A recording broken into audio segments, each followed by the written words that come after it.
विशाल पाटील आपल्या सोबत आहेत. आपण त्यांच्याशी बातचीत करत आहोत. विशाल पाटील हे आज अर्ज भरणार आहेत.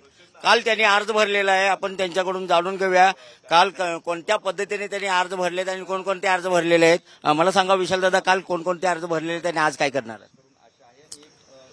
काल मुहूर्तावर काही तांत्रिक कारणामुळे काल आम्ही 2 अर्ज या ठिकाणी भरलेले आहेत आणि आज पुन्हा सर्व कार्यकर्त्यांसमवेत अर्ज दाखल करण्यासाठी आम्ही पदयात्रेनं त्या ठिकाणी जाणार आहे.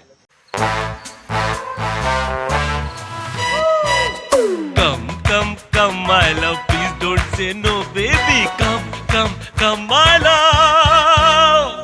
वी-गार्ड के air coolers extra large cooling pads के साथ जो अच्छों को ठंडा करे.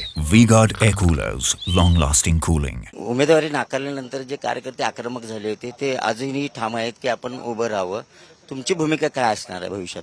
हे पहा, पक्षाने उमेदवारी नाकारली नाहीये. आघाडीच्या धर्मात ही जागा त्यांच्या प्राथमिक चर्चेत काँग्रेसपासून सुटली आहे असा विषय आहे. काँग्रेस पक्षाने नाकारली म्हणायचं कारण नाही.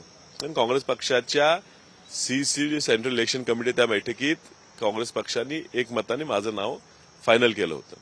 आता ही जागा पुन्हा भांडून घ्यावी, शिवसेनेला परिस्थिती समजून सांगावी, अजूनही वेळ गेलेली नाही, ही अपेक्षा काँग्रेसच्या कार्यकर्त्यांची असणं स्वाभाविक आहे. ती आहे आणि ती आमची आहे.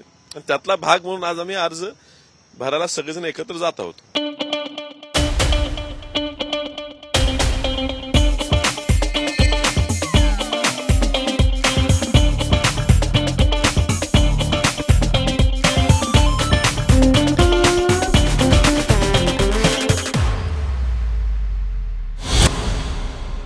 विशाल पाटील असतील, पृथ्वीराज पाटील असतील, विक्रमदादा सावंत असतील, हे काल नागपूरला गेले होते. काय बोलणं झालं का वरिष्ठांच्याकडून? काँग्रेसची काय बोलणं झालं का वरिष्ठांशी? नाही, माझी अजून त्याच्याशी चर्चा झाली नाही आणि त्यामुळे मला त्याच्याबद्दल काय बोलता येणार नाही. बाळासाहेब थोरातांनी सांगितलं की तडजोडी लोकशाही टिकवायची असेल तर काही तडजोडी कराव्या लागणार आहेत.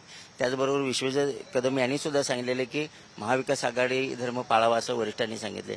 तुमचं काय बोलणं झालं का? त्यांच्या ह्या वक्तव्य मला पाहायला मिळालं नाही. कारण 2 दिवस मी गेले 4-5 दिवस मी प्रत्येक कार्यकर्त्याला भेटणं, त्यांचे मन जाणून घेणं ह्यात गुंतलेलो होतो. त्यामुळे मी प्रत्यक्षात काय ऐकलेलं नाही. मी आता तुमच्याकडनं समजून घेऊन त्याच्यावर योग्य ती प्रतिक्रिया देईन.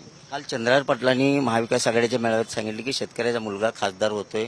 नेमकं दुखणं काय आहे मला माहित नाहीये. काय सांगाल तुमची? ते नेमकं काय बोलले ते काल मी उपलब्ध नसल्यामुळे दिवसभर आम्ही सांगली जिल्ह्याचे सर्व जे महान नेते आहेत त्या प्रत्येकाच्या समाधीचं दर्शन घेऊन आजचा अर्ज भरण्यासाठी जायचं म्हणून काल रात्री उशिरापर्यंत मी सगळ्यांची त्या दौऱ्यात होतो आणि त्यामुळे नेमकं ते काय बोलले हे मी समजून घेतलेलं नाही. ते आधी समजून घेतो आणि आता काही तासात आमची सभा आहे. त्या सभेत योग्य ते उत्तर किंवा प्रत्युत्तर त्याला आम्ही देऊ.